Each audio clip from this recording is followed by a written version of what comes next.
Project Dunbar, the XRP killer. We're going to get into that in a second. We're going to quickly just touch on price action because a few big things are happening, and then we're going to just dive into that as the main part of this YouTube video. I hope you guys enjoy this. If you do, please hit that like and subscribe. Put some stuff in the comments if you want me to touch on anything else in the future, and share it with a friend if you do enjoy. That would really help me out, and it's obviously free. But I'm going to jump straight into it now. I hope you guys have a great weekend, by the way. Just in a very good mood today. But yeah, let's get into the price action first. So as you can see, Bitcoin here is on the daily. Nice. On the daily, we are looking to close above that 200-day moving average. This will be the first time we have done that since, well, we did actually have the closes here, but they're kind of a fake out. The last time we had a daily close above the 200-day moving average was actually here, which is back in November. So if we get that today, that's looking very bullish. Last time when we were on a downtrend and we did have that close above the 200 was here, and then we proceeded to have this move up. I did make the call that I thought the weekly RSIs were indicating this move was coming. It's too early to tell still, but it's still looking positive right now. Same for Ethereum, it's in the same sort of position. And XRP, funnily enough, actually had the daily close with the 200 yesterday, but we're still lurking in this area. We need a big push today. It'd be very nice to see that we came back below and we still managed to finish this day above that 200 on the XRP daily time frame as well. They're the things that I'm really watching right now. I did have a leverage trade on HBAR and ApeCoin. I've just been riding the volatility a little bit on Ape. It did stop me out last night, so I think I only have like a small amount on HBAR and ApeCoin. My main leverage trades at the minute are in XRP and Ethereum, with my main long-term bag being an XRP. And I also got this wick took me out on 21,800 was my stop loss, so this wick took me out last night on HBAR. I got in this little orange zone, so it is what it is. I've been using that layer as a little support level for a while for HBAR. You can't catch them all, guys. It was frustrating, but it is what it is. But we're going to get into Project Dunbar now. So first I'm going to play you this little video by the BIS. I hope that I don't get like any strikes for this, because I'm just trying to explain to you what's going on here. Project Dunbar, the XRP killer, as so everyone's saying, and let's dive into what exactly is happening. I want to keep you guys in the loop. No further ado, let's go. I've got it on 1.5 times speed, so if it's too fast, I'm sorry about that. Just don't want to be messing around with it for too long, but let's go. Cross-border payments can be slow and expensive, but does it have to be? Domestic payments are usually fast and inexpensive because most banks connect to a single national payments platform. But there is no single international platform for cross-border payments. Instead, to make cross-border payments, banks need to hold foreign currency accounts with banks in other countries. This is the decades-old model of correspondent banking. A single cross-border payment may pass through multiple correspondent banks, adding costs and delays along the way. But what if we could merge all these separate banking systems and bring them onto one single common platform? That's the goal of Project Dunbar. We're exploring the benefits of a single international payments platform, similar to the national platforms that many developed economies rely upon. This single international platform will connect multiple central banks and commercial banks. Each central bank will be able to use this shared platform to issue their digital currencies, or CBDCs. Banks can then use these CBDCs in multiple currencies to make payments to each other. These payments would be direct from bank to bank, with no intermediaries. This streamlined process means payments will be cheaper and faster. Let's see how it works, step by step. First, central banks issue their CBDCs, representing different currencies on the shared platform. Banks will be able to hold and transact with both local and foreign CBDCs. Local banks can exchange for CBDCs using their central bank balances on domestic payments networks.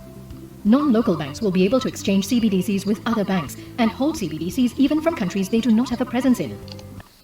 See, that's the thing that I want to just touch on straight away. So actually it's just replicating the current financial system in the way of like Nostro, Vostro. They're talking about holding other CBDCs from other banks, and I don't really think this eradicates a problem. Obviously it streamlines digital currency, it creates a space for digital currency. We're going to go into a few of the other things that I don't like about this too much, but this is a very important point.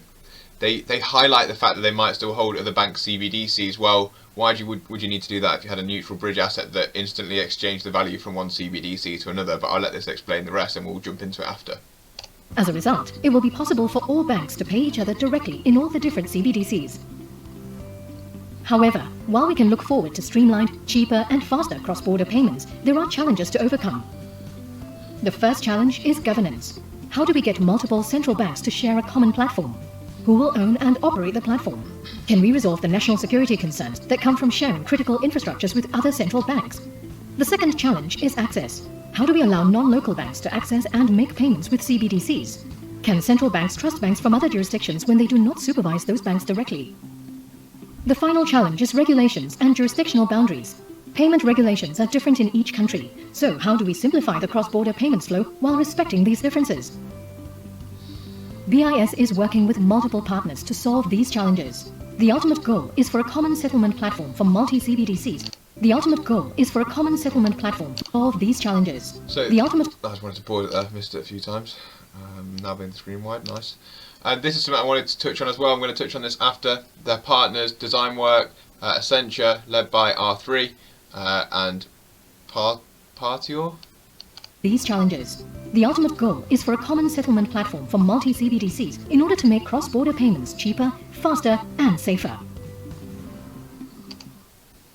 Cool, and let's touch on a few of the different areas. So the idea is great, in a way, like it's a good step, but as it talks about in this video, one issue that they've got is still going to have some central party.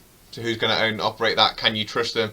If we have an issue like it's happening at the minute, is someone going to get cut out of the financial system? So it's still kind of like centralised. That's the first issue, the main issue, in my opinion. And national security concerns, obviously. And then we've got the next issue that they talk about, which is banks, like international banks to other, like subsidiaries of other banks in other countries that aren't central banks.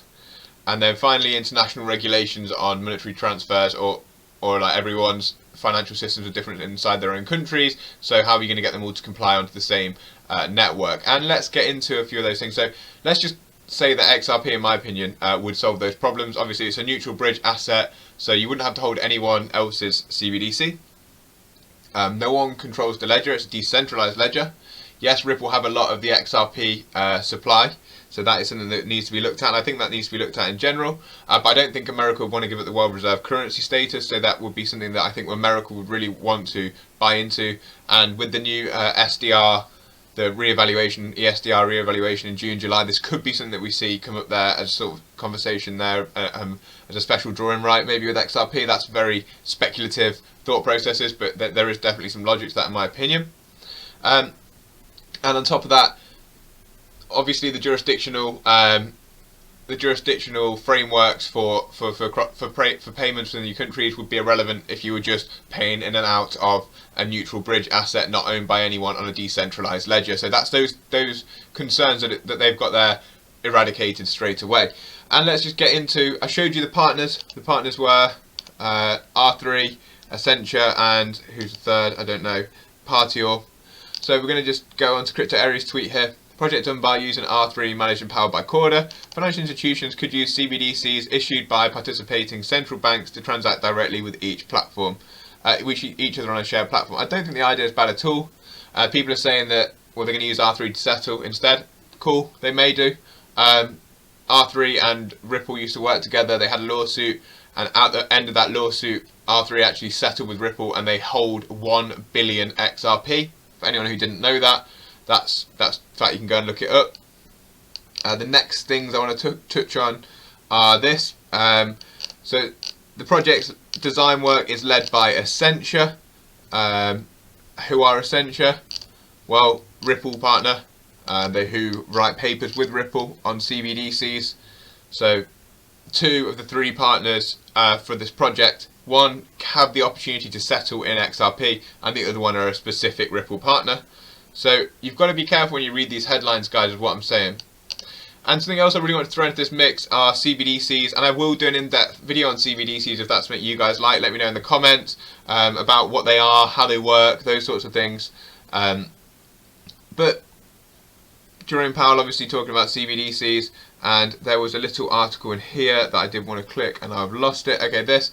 They're talking about security concerns, verifying identities, and something else, being intermediated.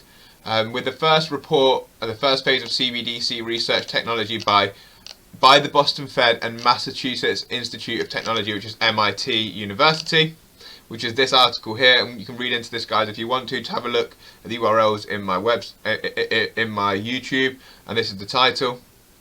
And as I said, you can read into this if you want, But something very, very important to remember. This was on February the 4th, 2022. This is something very important to remember, okay? This is from the 6th of May 2018. Ripple donates $50 million to universities. This is part of their UBRI initiative. So Universities Blockchain Research Initiative. So Ripple announced it was partnering with 17 universities. This is back in 2018, including MIT, North Carolina, Pennsylvania, as well as universities from different countries. So Ripple donated them other countries, including Australia, who, funnily enough, are part of the project Dunbar, Canada, Europe, India, Brazil, South Korea. We've seen lots of advancements from all those countries in the blockchain area recently in cryptocurrency. But very interesting that Ripple donated 50 million in 2018, while Gary Gensler was there, actually, funnily enough, to help them research CBDCs and push cryptocurrency. So that's something very exciting to look at there, guys. So all I'm saying here is have a think about what you hold. This is another verification. What you hold really, really is. Don't just get sucked in by clickbait titles. That's something important. Then I just wanted to warn you guys, we keep getting this like narrative that there could be cyber attacks coming. I always say to you guys, keep your crypto on a ledger and off exchanges. What are the chances they're going to hack a crypto exchange? Right now, honestly, I really don't know. I'd say there's definitely a possibility that could happen. Definitely a possibility. But I'd say it's low, very low. But I'd rather be safe than sorry personally, so I personally have a ledger. I have 2 ledgers. Another thing, obviously Bitcoin's just popped up with the 45k. Will Clement just said a wall of asks just stepped in from Bitfinex, 45,000 to 48,000. It's popcorn time. Basically meaning asks are when you bid for a price. Basically he thinks that that'll make the price go up. Essentially is what it's saying here. Loads of people are trying to buy at 45 to 48,000. And finally, Jeremy Hogan tweeted that Brad and Chris, so Chris Larson and Brad Garlinghouse, the co-founder and CEO of Ripple, have filed a letter to supplement their motion to strike the SEC's late filed supplemental expert report. And Jeremy Hogan said Jeremy Hogan said that Ripple have said that gamesmanship, prejudice and sanctions have come out in this article. The gloves have come off, so they're not taking it anymore, basically, the Ripple lawyers. So all that being said, guys, I hope that this brought a bit of clarity to your thoughts. Project Dunbar specifically, 2 out of their 3 partners working on the XRP killer are either Ripple partners or hold 1 billion XRP. Then we've got Jerome Powell talking about CBDCs and the people who are writing the report on CBDCs. Ripple donated them money in 2018 to start their CBDC research, as well as 17 other universities across different countries. So they're just things to take into consideration, guys. I hope this brought some clarity to you if you're an XRP holder. And yeah, that's it. I hope you enjoyed the video, guys. If you did, please like, comment, subscribe. Let me know how I can improve this for you in the future. And I'll speak to you all soon. Hope you have a sick weekend. I'll try and get some content out over the weekend. I'm recording a podcast very soon, and I'll try and get that out to you. Peace.